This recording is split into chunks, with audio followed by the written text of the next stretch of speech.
What's up, fam? Welcome to another episode of Breaking Impossibilities, where we use real life stories to help people grow and break those impossibilities.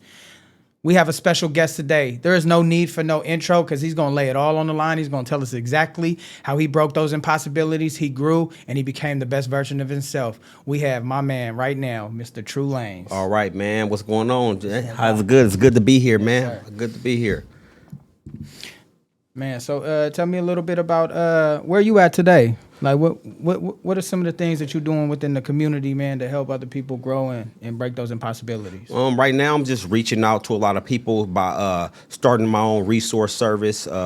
Basically, it's a resource center where we come and we give people options and opportunities of getting to help them get ahead with resources that they may not have known about. Like, for instance, grants, scholarships, programs that's going to help them probably getting into employment, as well as work from home opportunities. It's just I'm doing things like helping people improve their credit, start a business, and things like that. Because when I came up, we didn't have a lot of those options available for us. It was just like you knew people who started a business, you just didn't know how. So I just basically call myself a resource specialist right now. That's my actual title and position at the company that I'm working with. Oh, I love that, the resource specialist. I feel the same way, man, because growing up, in Oakland, right, dealing with a lot of things that I dealt with, being in the streets and, in the community, not really focused on school, focused on a lot of different things. As I started to grow older, man, there wasn't a lot of resources, until I went to jail. And then that's when I was able to be, able to access some of these resources. And it's crazy because I used to ask, for housing when I was homeless. I used to ask for all these different things. And the reason why I'm going down that route, because it's a little bit different than what you were talking about, because I was thinking about doing the same thing where I get all these different resources for people that are out there addicted, a nationwide resource list for people, you know what I'm saying? And even that with the scholarships and grant, like I didn't know until I got in school all this money that is like free for you. Exactly, man. So many things available for people, but ignorance is bliss because we just don't know about it. For instance, like that, what you said about addiction programs and programs to help people get clean and sober. There are a lot of programs available for that, but not enough. So you definitely should pursue that. It's not really my level of expertise, but I do refer people to different programs that accept people with open arms. You know what I mean? And when you say when you was in jail, you realize how many resources was available. It's kind of the same here, because when I got out of federal prison, one of the case managers told me that I should go claim disability or Social Security. And I'm like, Social Security for what? I'm not crazy. And she was like, oh, well, they'll give you like $800 a month and you should be able to survive off of that because you are a disadvantaged minority. And I'm like, what makes me a disadvantage? Oh, well, you did over 10 years in prison and then you're coming out, starting back over, going to live in a halfway house. Go see what's available for you and you'll do well. So her thought of me was I would only do well with disability of about $800 a month, welfare, EBT. And I almost thought about it for just like 13 seconds. And I told her she must be crazy because there's no way in the world I would claim defeat and only accept that as my reality. But instead, I would go help people to become financially literate, and find resources that will get them out of tough situations and tough spots like that, because there's no way in the world that I was accepting that as my reality. No way. Absolutely. And just because I'm behind bars and I'm in this solitary right now doesn't mean that I'm somebody. I'm from Oakland, right? Definitely from Oakland, man. And she was from like some hick town near that prison where I was at. And the crazy part about it, she was like, well, everyone else is doing it. Okay, well, everyone else is doing a lot of things that I will refuse to do. Exactly. So don't try to keep pushing that on me. Well, you have to sign the paper. Yeah. So I did sign a paper that almost would have put me in position to go be limited to Social Security and government benefits as my only source of income. But then I couldn't work. I couldn't probably get certain education that I might have wanted to pursue, and it would have just kept me right there. You know what I mean? Yeah, 100%. We from the land of the go-getters. We're going to make something happen from nothing to something. From nothing to something. You already know. I mean, you came up like not only in Oakland, but in Oakland streets, because I know enough about you to know that the area you grew up in, what you had to endure, it definitely wasn't easy. And then it would be easy for someone to look at you and judge you like you're not supposed to be there, or like you might not be hip to what's going on. But when you start talking, you let me know that you not only knew what was going on, but you played a role in all of the stuff that you were surrounded by, so nobody would try to play you or take advantage of you in these Oakland streets, which are some of the meanest, most vicious streets still to this day. You know what I mean? I don't like that accolade or that statistic, I should say, but it's just true. I mean, what we've been bred to be and what the people who came after us became is just what they are. I mean, no way around it. That's just who they are. So yeah. Now, for sure, I don't like the accolade either. I don't like how it has become either. You know what I'm saying? Because I love my city. I don't like what's going on, right? Yes, I love but you know what I'm saying? At the end of the day, like it's an accolade for me. It's an accolade for you because coming up, where we came up from and making it out. Yes, we wasn't Lord. supposed to make it past 18. Definitely not. And if you made it past 25, you was a triple OG. Oh, you was a triple OG after 25, man. And that was real. I think people who never been told that or didn't come from those type of communities think that we just made that up. No. Teachers, counselors, people at the Boys and Girls Clubs, even the OGs that you saw getting killed or being taken down by the drugs in our community at that age group, you like, damn, so I'm 16 now. By the time I'm 26, I'll be standing in front of the store strung out, or will I be in prison, you know what I mean, claiming a prison gang, being an OG holding a knife. So it was a couple ways you could go about it, but when you out there in the mix, in front of the liquor store, hanging at car washes, hanging in trap houses, which we call crack houses back then, or rock houses, whatever you might age group you might be in, you know what I mean, you knew damn well that it was the chances of you growing old were slim to none. No, for sure. I remember some of the best advice that I got from an OG, man. He was walking down the street and he told me, he's like, hey, white boy, let me tell you something. Whoa. You know? He was like, hey, nephew, right? Because that's what they used to call me, white boy, sure. right? Hey, get out. He was like, travel the world. He's like, because when these streets grab you knee deep, you're going to be in quicksand. Yes, Lord. And I didn't understand what he meant. And see, what I was like, you can't tell me that because this is what I want. You know what I mean? I want to be out here. I want to be on these steps. I want to do these things. I want to be running the streets. Like, you know what I mean? I didn't want to go to school no more. You know what I'm saying? And I was listening to one of your other podcasts, man, and please forgive me because I forgot the name of the podcast, but I was listening to a little bit of what you had going on, and you talked about that. Yeah. You know what I'm saying? When you was like, you know, you started to do a little bit of this, and your friend was like, I ain't going to school no more. And then you introduce your brother to it, and then he was like, I'm not playing baseball no more. Yeah, exactly. You know what I'm saying? Like, because that's what it did. It was it's grabbing us by the ankles and then crawling up our body, and then when you succumb to that, that's what you know and that's what you love. Yeah, man. So that's that. Like you said, it's that quicksand effect.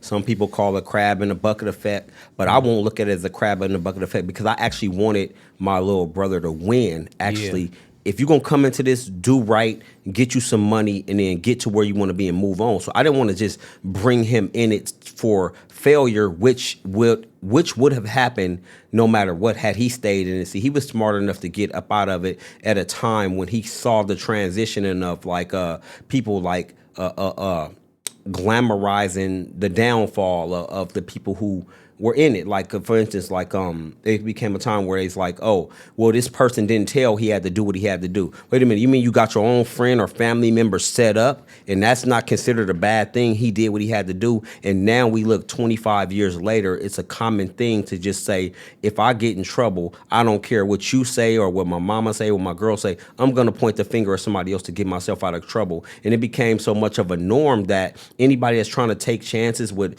illicit activity, backdooring a business partner, getting over on any type of systems and circumventing these systems and processes, just know that somebody right there don't have the same values that you may have, and they will point the finger at you. So I just definitely was trying to let him know that it's no heavy future in it, but you can get some money right quick. You can get some, because that's how I kind of came in it. You want to make a lot of money real quick, this is what we doing. And I had to look at it from an outside perspective for a little short period of time, and then I dove in. So it was too late for me, and I'm glad that it wasn't too late for them. Like, he didn't have to see federal prison. He didn't have to see state prison. He didn't have, of course, he's been on both sides of the gun, but for me, I just feel like I got the worst break because I stayed in it way too long. I just stayed in the game way too long, in my opinion. And you want to touch a little bit on that about, like, when, you know what I'm saying, because I know that you definitely made a decision while you was in federal prison. Am I right? I did. Yes. That you had to do something different. You want to talk a little bit about that? What was that what was that moment, or that, what was that like? For me, just a light went on and I was just like, I'm not doing this shit no more. I think with me, federal prison, state prison, federal prison, the reentry program coming into the halfway house, it's just a real clear fact. It's really clear that this is what you're trapped into right now, and it can continue to repeat itself unless you do something different. So I had to make the conscious decision, like, I don't want to be sitting on that yard, walking the track with people that are never coming home, standing in line for chow, sharing showers, and sleeping on a bunk. As well as I miss my daughter's high school graduation. I miss their junior high. I miss all the important moments in my two daughters' life. So right now, one of the things that makes me feel really good is that I'm here for my youngest daughter. I'm here with her. I see her every day. I'm able to be there for her. So making a lot of money is cool. You know what I mean? Having nice stuff is cool. But for me, being that I miss so many important and monumental moments in my children's lives, I think right now that's the most important thing for me. And I know they'd be like, well, that's how it was supposed to be anyway. Yeah, it is how it was supposed to be technically. But me running around with the people I ran around with, it was like, fuck it, get money. What you doing out here, man? If you ain't getting no money, don't be around here, because you might become a victim or victimize someone off what we doing. So I just didn't want to be that person to be like, okay, if I go to my neighborhood, you need a baby Draco. Like, golly, but with this baby Draco, who am I going to use it against? My own people that look just like me, that come from the circumstances I come from? But if they test me and try to play crazy, then I'm gonna have to do. So that decision right there that reality right there made me realize that the juice not worth the squeeze, man. You know what I'm saying? Also, me coming out of prison with a different perspective on life, and then seeing the people who are younger than me without the guidance that they deserve, without the guidance that they should have, that's gonna have them excelling in life. They only thinking of a quick lick. Me, when I thought about some money, I said, I'm gonna go grind, I'm gonna hustle, I'm gonna spend $250 on this, make $500. Now they just be like, oh, look at that dude right there with that nice watch. I'm going to get that. Yeah. Look at that girl right there with that Chanel purse. I need that. I can go sell that and get $4,500. So it's none of that. Let me grind my way up, hustle my way up, take my time to succeed. Is see somebody else winning, take it from them, even risk my life in the process. I would rather do that than be broke. So they don't really have a grind mentality. And I have to look at myself. Like, what role did I play in that? Maybe being absent, maybe one of those younger dudes looking at me having stuff and saying that, well, his route was cool, but I want it twice as fast. So I'll rob, lick, steal, kill, and destroy for that. You know what I mean? So I think that right there within itself, I know it's a little long-winded, but I just can't keep doing that over and over, knowing it'll lead to the same result. Nah, man, that was perfect, man, because that's what needs to be heard, right? Mm-hmm. And also, too, don't be too hard on yourself, because, like, at the end of the day, like, it's what their heart desire. Yeah, like, they gonna do it regardless. You being locked up and not in that environment might have saved your life. Yeah. You know what I'm saying? Because as we know, the youngsters start wilding. Then what happens? You know what I mean? They trying to get to the top. How do you get to the top? You got to remove the person from the top. You never know what could happen. Yeah. You know what I'm saying? It's like a lot of backdooring and all of that stuff. You know what I'm saying? So, and those are the things that when I talk about having an accolade of making it out of Oakland or making it out of the struggle or the ghetto or wherever you come from, those are the accolades, because we made it through that. We navigated through all them adversities. You know what I mean? And we still here breathing and still being able to tell the stories. Yeah. You know, some people been patched up a few times. You know what I'm saying? Me. Yeah. You know what I mean? With the drywall and everything. Yeah, they walking around and they still being able to tell their story. Including me. I a couple years ago, I was the victim of a robbery. I was just in the wrong place at the wrong time, and a couple cats got up on me. It should have been a simple robbery. Let me get the watch. Let me get your money. But it ended up with a tussle that led to me getting shot twice. So even after that happened to me, it was my own people, some people who just wanted what I had at that time because they probably weren't having it. And I looked at it with like, man, look at these dudes. They out here just so lost in the sauce. They almost killed me over something I would have just gave them anyway. And I'm just like, I'm here to live to tell a story.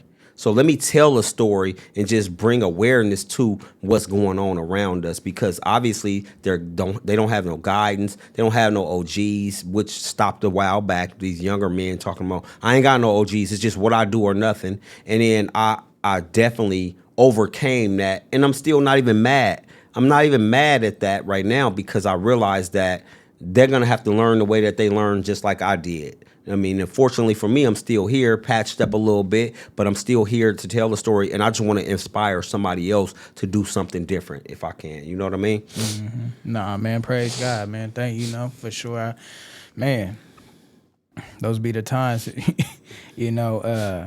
but like, so take us back a little bit, growing up in Oakland, because I know I like to start at the top, right? Like what you're doing now, and we're gonna come back to that as well, because I want people to understand really how to obtain these resources. You know what I mean? Like what it is, what resources are they able to get to? But let's get into a little bit about your upbringing, where you come from, your home, like how is it that you made your way to the federal prison? Oh wow, that's a hell of a story. But in a nutshell, I'll say like.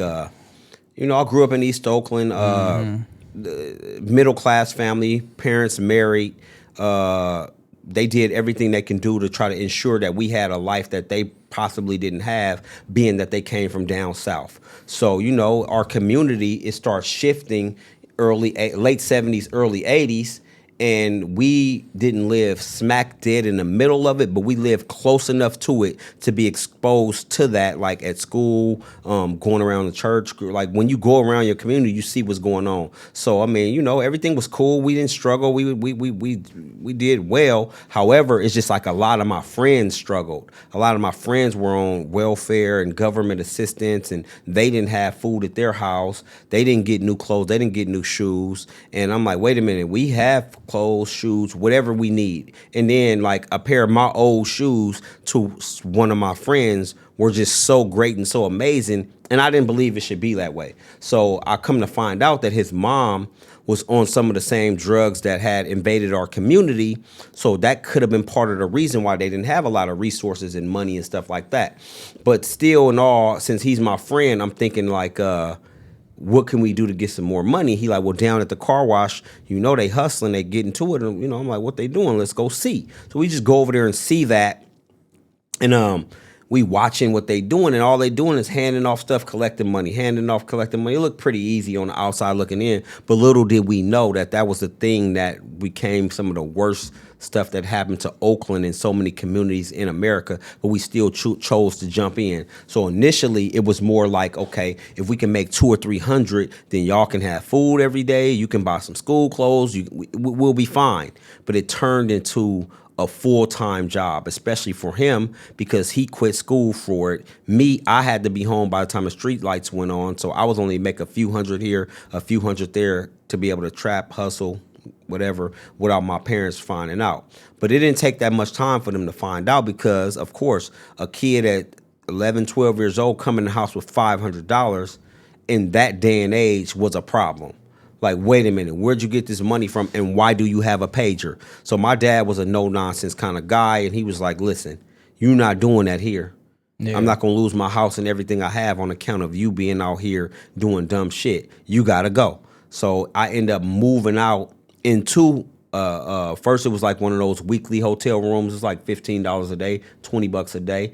And then I end up living in one of those houses where it was a direct trap house where everything went on under the sun: prostitution, drug deals, drug processes, cleaning guns, weapons. I mean, some of macking, pimping, players. So you moved out of your parents' house and moved into theirs? Well, I got kicked out because my father was a no-nonsense kind of guy that he let me know plain as day that before I let you crumble all my stuff, you'll get out and go live in the street with the vandals that you chose to be with. And that's what I was about 12 or 13 at that time. Okay. 12 or 13. So, I mean, it was not an ultimatum. It was just like, go, right? So, as I'm going through that, I eventually got good at hustling because I'm like, I'm out here now.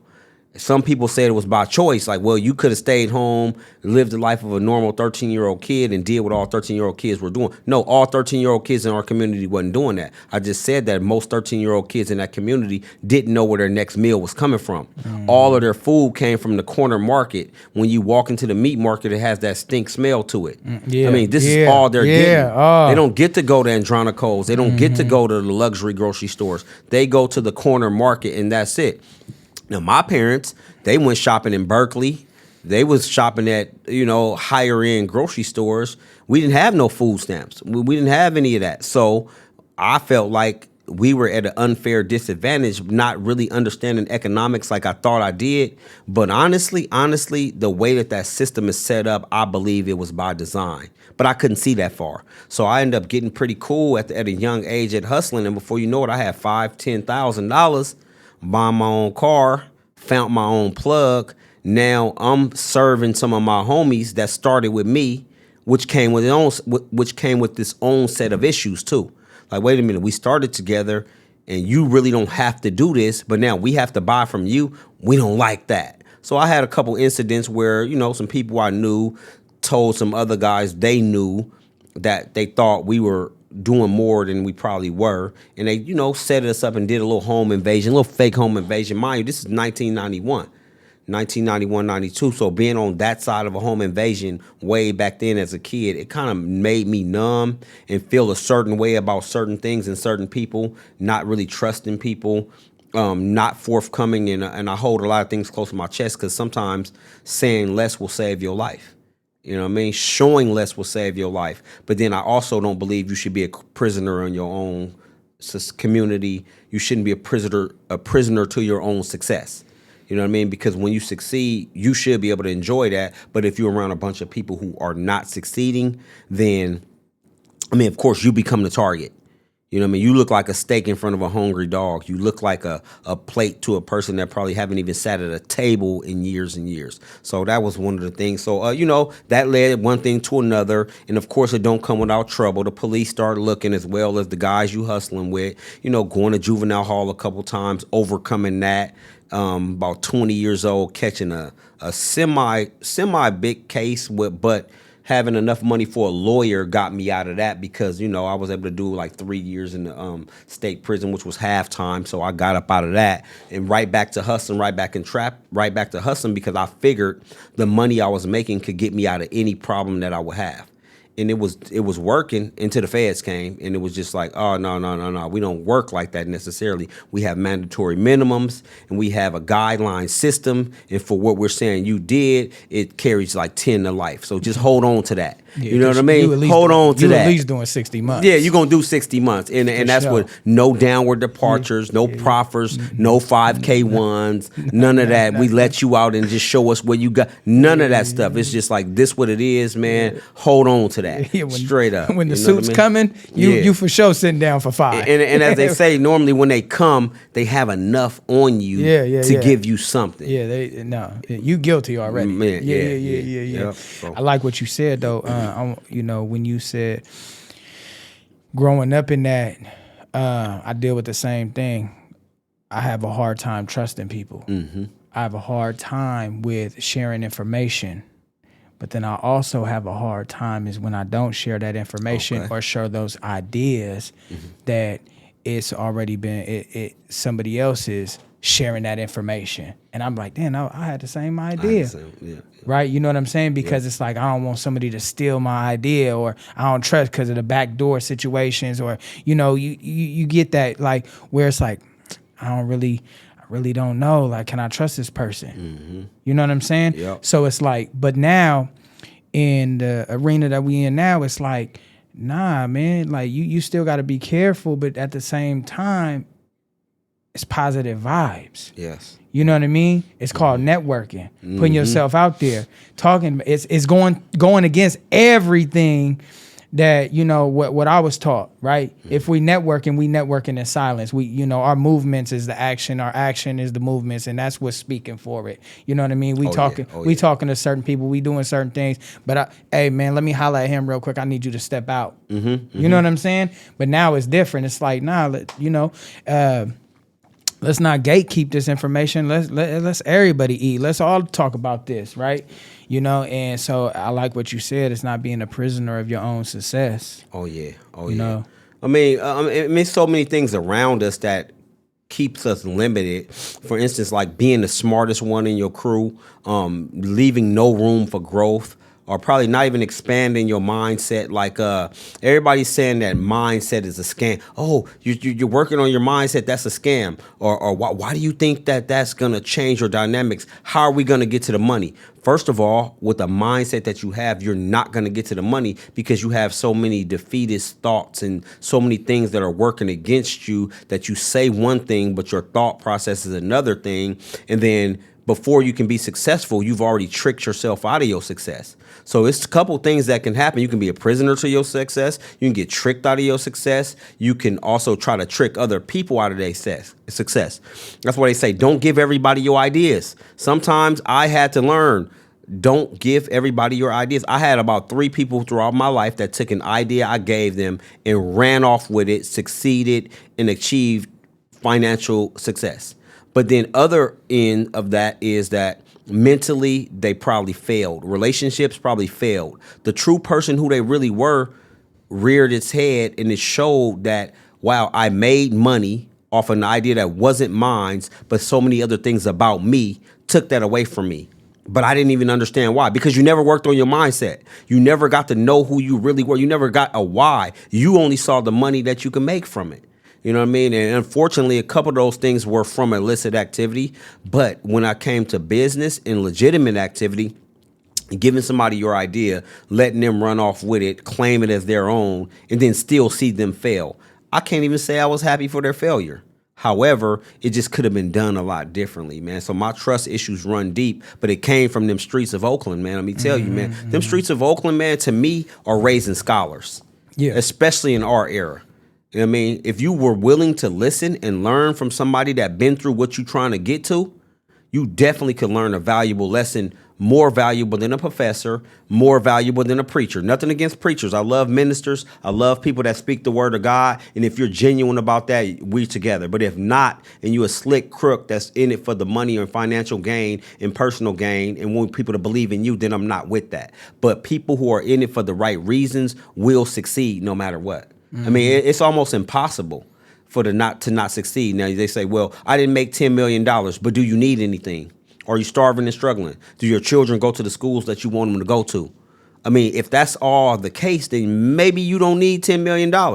Everybody's not supposed to have $10 million. Just imagine this, but what if we gave every fool $10 million that thought they should have it? Man, this world will flip upside down, man. This shit will burn and crash and burn again, man. Everybody's not even supposed to be a millionaire, in my opinion.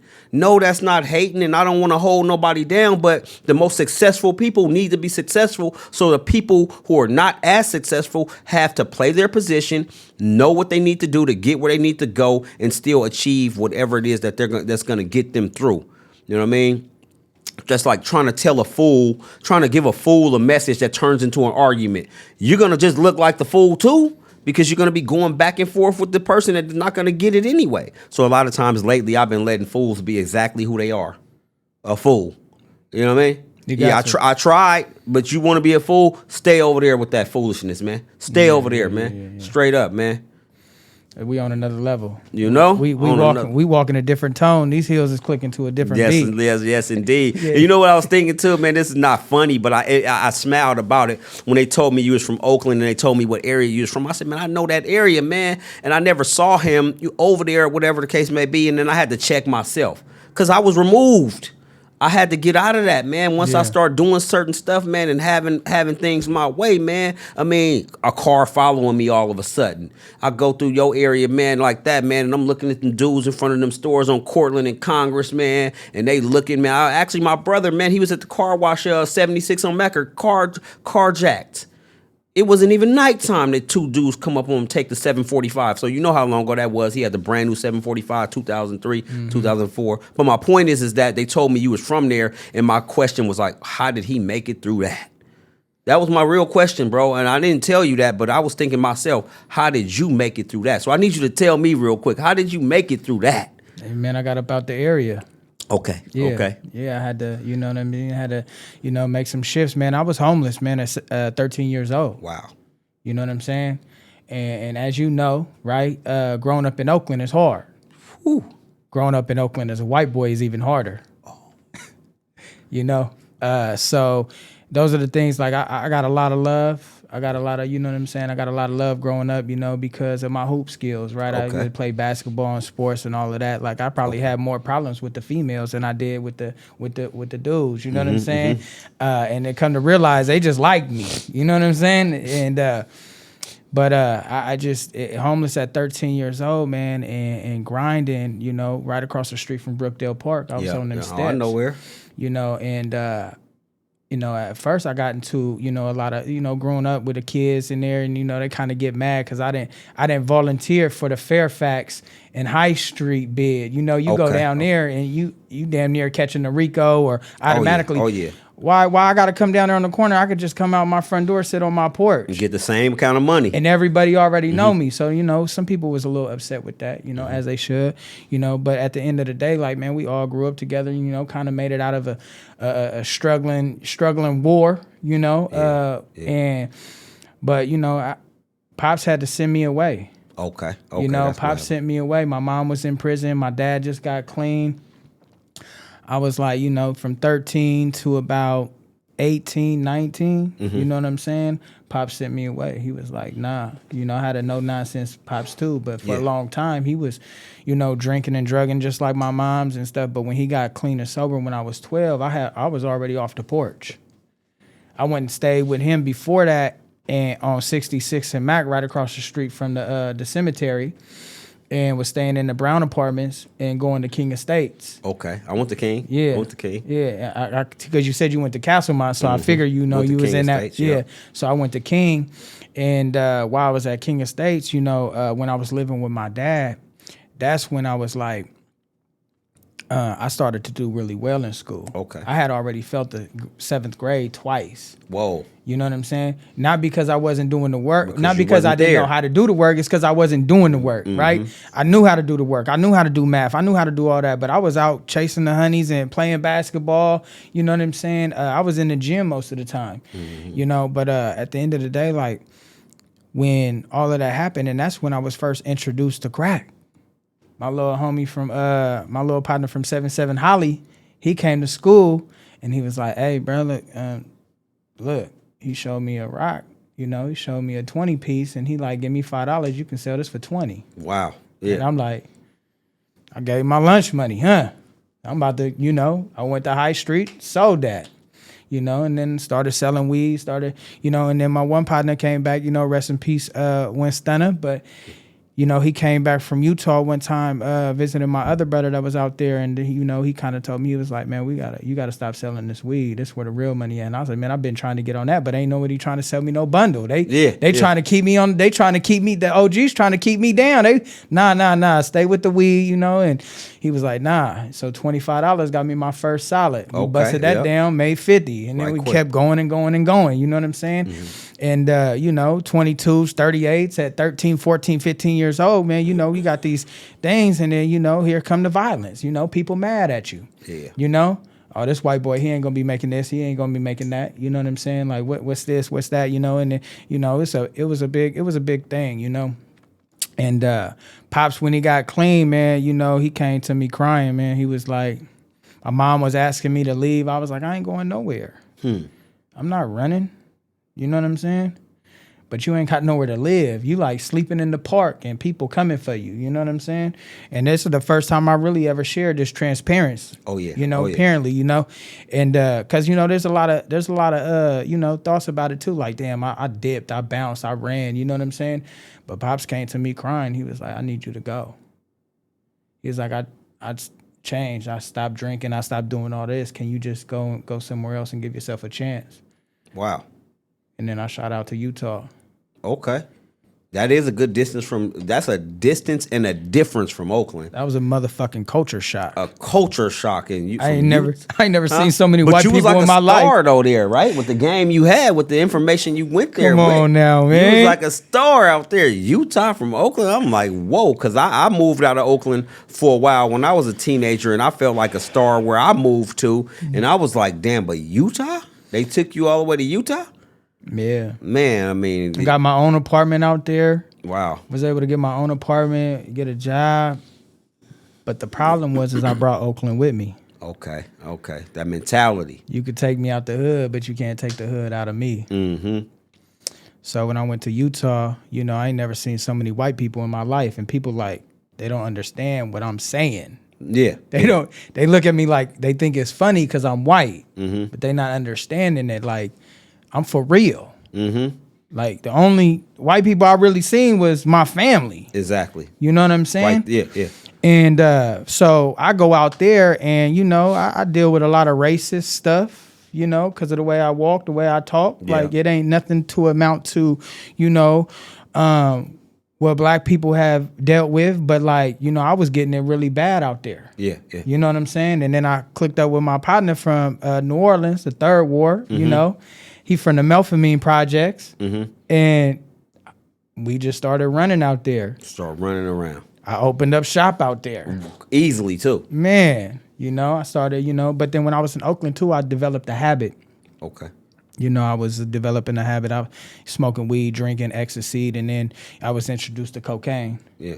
You know, and then I was going to, you know, 85th and East 14th, 85th and Foothill down there, going to the spot, getting little coke sacks, coming back, whatever. And then, so I developed that habit. And then when I went to Utah, it was hard to find. And then I developed another habit. I graduated into methamphetamines. But then with my mindset, I was like, you know what I'm about to do? I'm not about to be paying for this shit.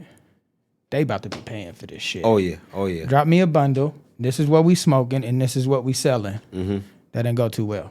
Didn't go too well, huh? It went well first, Yeah. you know what I'm saying? And, you know, and, but, you know, it was good. Yeah, I was a celebrity. I felt like I was a celebrity out there. You know, they always used to tell you when you was, you know, anywhere we go, youngster, nephew, bruh, whatever it is, wherever you go, Yeah. you tell them you from Oakland, Oh yeah. panties dropping. Panties dropping, people listening. People, yeah. People wanting to follow. Hey, look, I had no idea. And I'm like, damn. Start your own click quick. Man, I had people out there scared of me or like didn't want to test me, like, and I'm like, bro, I'm nobody. Like grown men, you know what I'm saying? These are the things that I experienced, the things that I dealt with, you know what I'm saying? So it's like, and that's because of where I come from. Yeah. They didn't want them problems. I don't really have any problems to give them. I was just trying to get money, you know what I'm saying? But, you know, at the end of the day, and then I ended up coming back to Oakland with a habit, you know, I was out there for about 6 years. Okay. Every day I was dying to come back. Pops was just begging and pleading. What's more important? You know what I'm saying? He's like, man, I got a beer in the refrigerator if you come back. Like, you know what I mean? All these different things. He's sending me money to stay out there. He's doing all of these different things, you know? And I'm like, man, what's more important, you know? And the thing that he said to me was, think of your little brother. Think of your sister. You the oldest. What that's gonna look like if they have to bury you. Oh wow. Your mom is in prison. And I mean, it clicked. You know, it clicked. I said, you know what? I love them so much that it's like, you know what? Whatever. I don't give a fuck what anybody think about me. This is my family we talking about. Which gotta be first, which have to be first. But then as a youngster, you're not really understanding that. You know what I'm saying? You're not really understanding that. And there's some people still out there a little upset about that. I don't give a fuck. It's not about, you know what I mean? And then now I got clean people talk about, oh, you think you better than everybody, da-da-da-da-da-da. I ain't better than nobody. I'm just better than who I used to be. You feel me? Oh, yeah.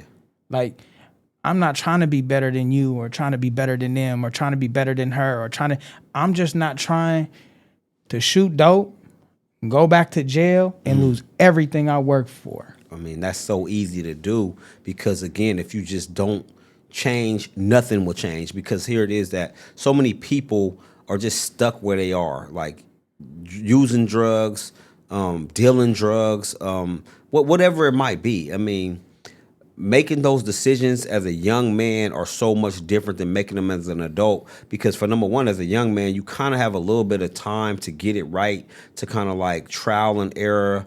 But once you do become an adult and you know that everything has to be calculated, it's just not as much room to make those horrible decisions. Like Like maybe you would have succeeded, but then it's no guarantee. We just don't know. I think that everything that could have happened to you, just like with me, I think it was the lesson to get me where I had to go. I mean, okay, I didn't want to go to prison. I didn't want to have to go through these. I didn't want to get shot. I wish I never got shot. I wish I never got prison. But had I not went to prison, what would have happened in that place? Would I have maybe had to kill somebody protecting myself, or would I have to get killed because somebody wanted what I had? It's just so many possibilities. Or will the cases I caught be even worse than they were?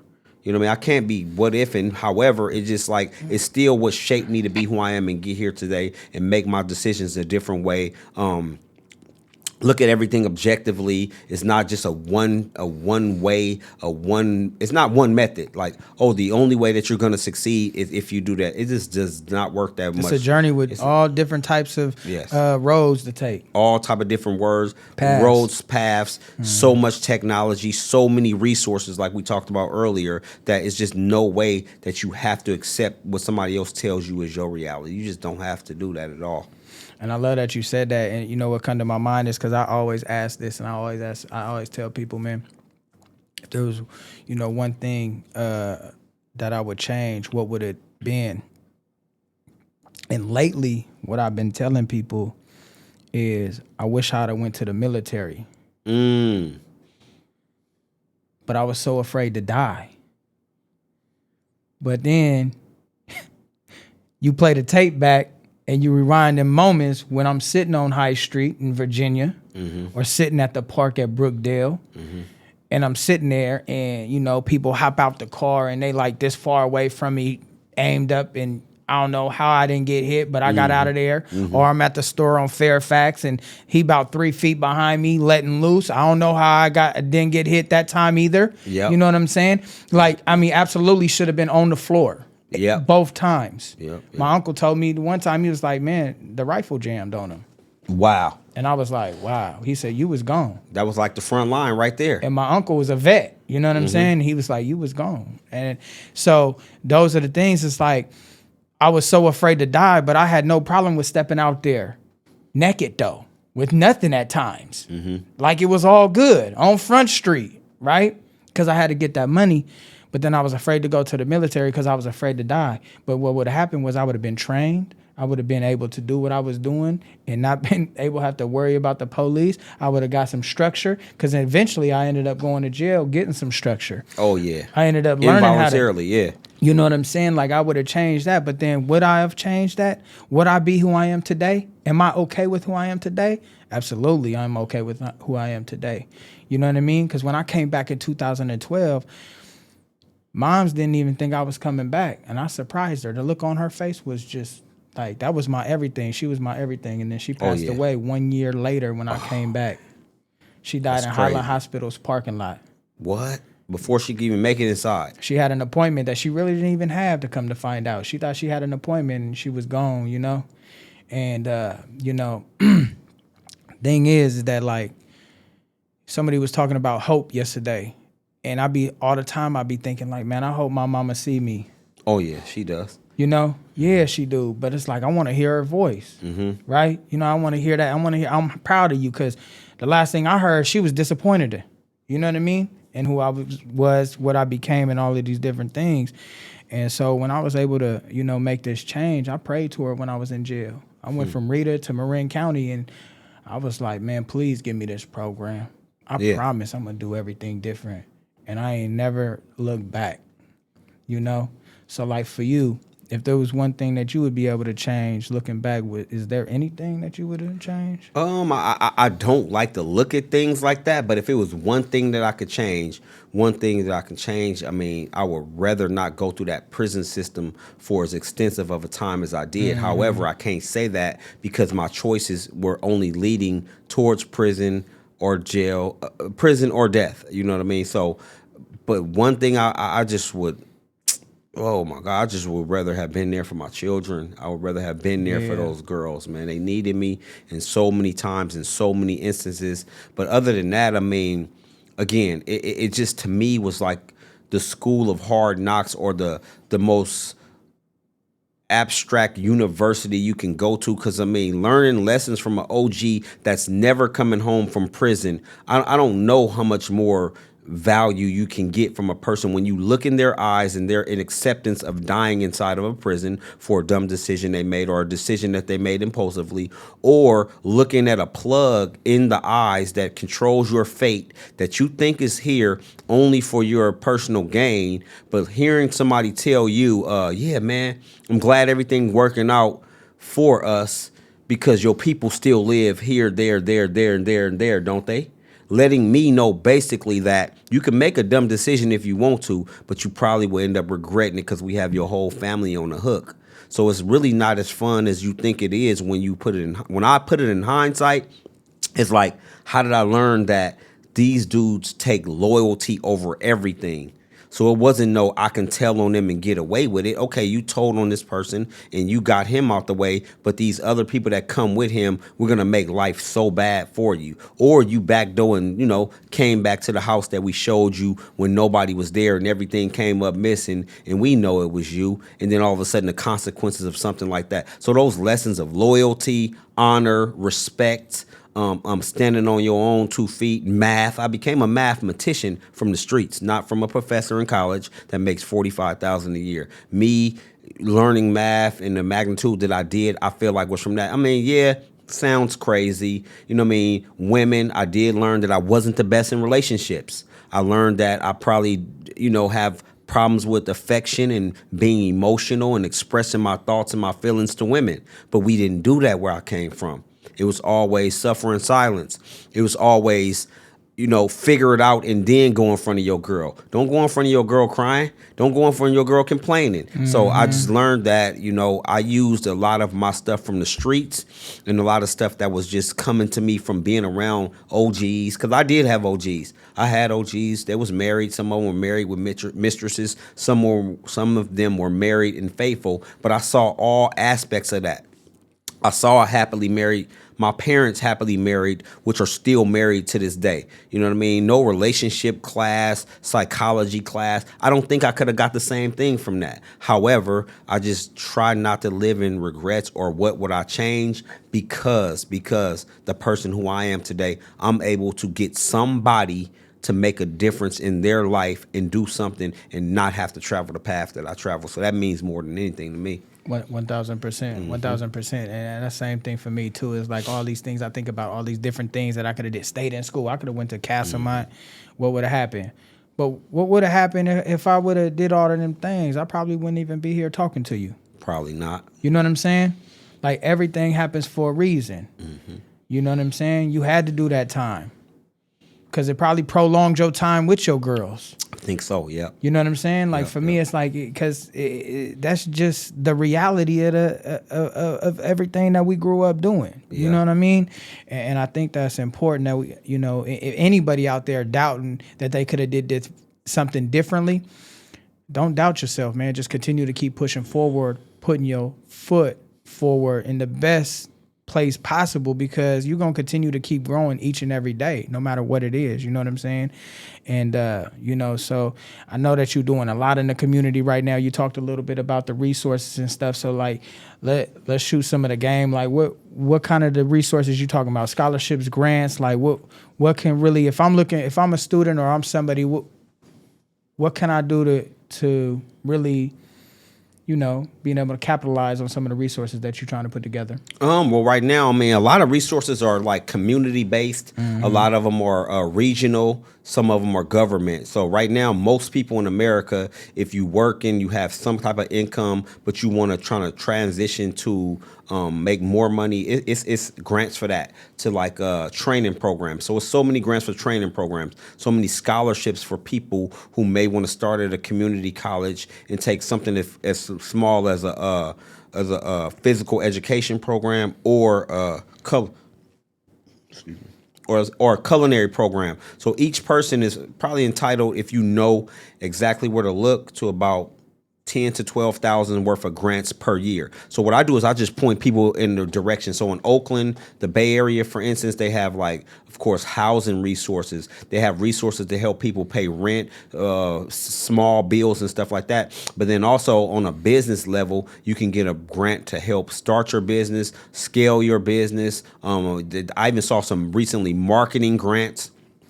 I saw some grants for people who one of them was real crazy. It was like, if you want to start a cannabis delivery service, it was that. up to 50,000 available for those people. Now, it was limited to how many people they can do it for, maybe 5. One of the major grants is more so like a person that's just like trying to take a vocational program or something like that. You get that, you go take a vocational program, even for being a medical assistant, not have to pay that back. Stuff like that, man, for people that's just trying to do better in their life.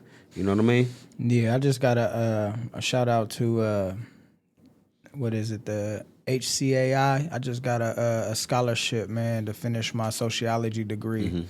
And it was pretty hefty. Oh, well, that's wonderful. Yeah. See what I'm saying? How hard was it to get? Extremely easy. Extremely easy. So see, most people don't know about the resources that are available because they won't do anything to go out and get them. You know what I mean? And I could drop that dime on everybody too. So basically, you just go to hcai.org or funding, and then you go to scholarships and grants, and there's one for the mental health and providers and stuff like that. So you fill that out. You put in, plug in all the information, verify your job, where you're working at and what you're doing in school. And then you got to fill out a paper like, okay, well, how much is this going to cost for housing, school, and all stuff like that?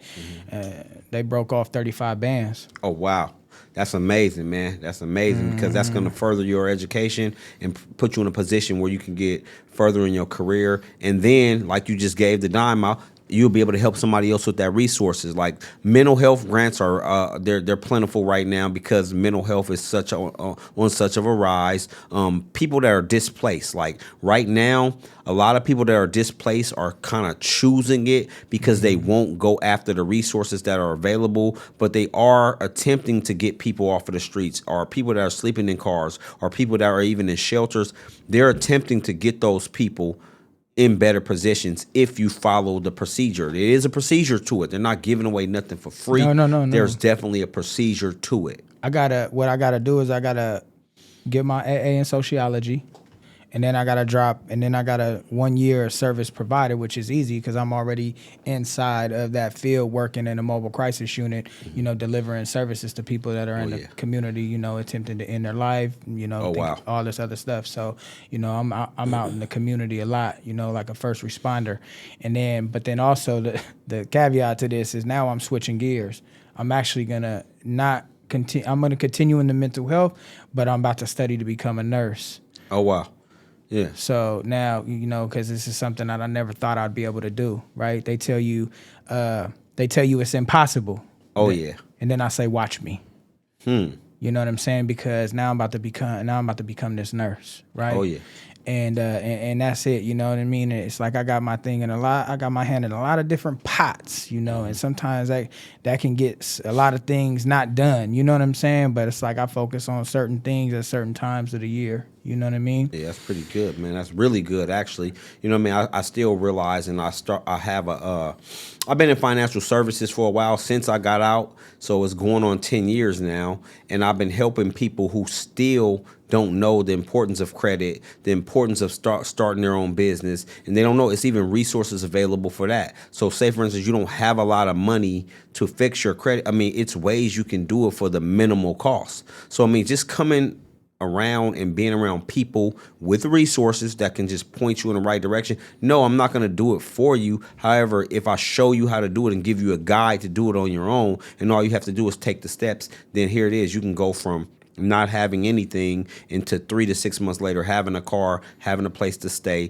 and then being able to provide for yourself and your family, as well as show someone else how you got on, which is one of the things that's important now. Show somebody else how you got on, and let's win together. Absolutely. So if somebody was freshly starting their business, what would they do? How can they get, or what would you say would be the first steps for them to obtain any type of funding or getting some backing, you said a grant for businesses, what would that look like? Well, first things first, I would tell them to find out every grant or scholarship program available in their area. Because if you just look on a regional level, a state level, all of these states be having $1,500, $2,500, $1,000 that is given by wealthy people in private institutions. A lot of these churches and religious entities, they have money too, but you just have to know where to look. So I would start there to find out if you have no money, what's available for you. But if you do have some money available for you, you got to make sure that you're going to leverage your credit so you don't have to use all of your cash, and you want to just put yourself in a position where you can start making money for the minimal amount. No, nothing's going to be free. Mm-hmm. It's not going to be free. But if you can start making money with your business venture idea, then I would say have decent credit, not even excellent. Get some secure loans. Get a secure loan. Say I have $1,500. See if a bank will give you $1,500. Especially if you believe in your idea, give you $1,500 to work on your business idea. And again, just any resource that's available. It's so many places giving away free laptops. I mean, I know a guy that's do the same thing I do. He gives away about 25 laptops a month in the Bay Area. You know what I mean? So a person that's trying to start a business, I don't have a laptop. That's not an excuse. Go sign up for the list. Help some children at an after-school program 3 times in 1 month, and you liable to get a free laptop. Sign up for it. I mean, but if you don't know, you just don't know. But I would tell them to leverage your credit, position themselves where they're a favorable borrower to a bank or a private institution. Banks aren't the only places that give out money. You have a lot of private institutions that if they see you doing something, they don't mind investing into you. Yeah, they want a little piece off of it, because if I was giving up my personal money, I would want a little nugget. Yeah, give me back mine and a little nugget. I mean, I don't want the whole steak, but give me a little nugget back. So I would just tell people to look out there, find out what's available, and take advantage of it. I mean, don't just sit around waiting on something to fall out the sky, because most people are still waiting for the money to fall out the sky, praying to God that the money falls out the sky, but they're not taking no action. But they're claiming to be so faithful. Lord, I'm so faithful. Lord, I believe in you. But why we know they're not is because they're not doing anything about it but claiming. Lord, I love you. Lord, please bless me. Take care of me. Well, you just on your couch scrolling. You've been there for the last 6 months. You haven't done anything else. All you're doing is watching other people win. I mean, is that being faithful or is that being foolish? I think it's being foolish. You know what I mean? Yeah, so the fools got to stay where the fools are at. I said that earlier. Yeah. The fools got to stay where the fools are at, because people who are great champions and giants wouldn't be who they are without a couple fools in the world. Yeah. I mean, we just hope they don't disrupt the world too much. But in every era of society, there were always fools. No, you know what I mean? Sure. If we eliminated them from the whole world, then what kind of world would this be? You know what I mean? Champions wouldn't really be champions, right? Yeah, kings wouldn't be kings. Nah, for sure. I always say that too. You got to have that championship mindset, right? It's like you playing Game 7. So, these are the championship rounds. In boxing, this is Game 7. You gotta give it your all. You got to go at it just as hard as anybody else would, but harder. You know what I'm saying? You got to get up. You got to have that mama mentality. Oh, yeah. You got to do what other people ain't doing. And you don't know what other people ain't doing. So just go hard. Go hard every day. You know what I mean? Every day. And that's, where I'm at with it too. Because I was told this, I shot a reel the other day and was like, why you think I'm going to school to become a nurse. Yeah, I work 15-hour days, 10 to 20 days straight sometimes. Yeah, I got a podcast. Yeah, I'm trying to be I'm an entrepreneur. Yeah, I'm doing all these different things. Why wouldn't I be?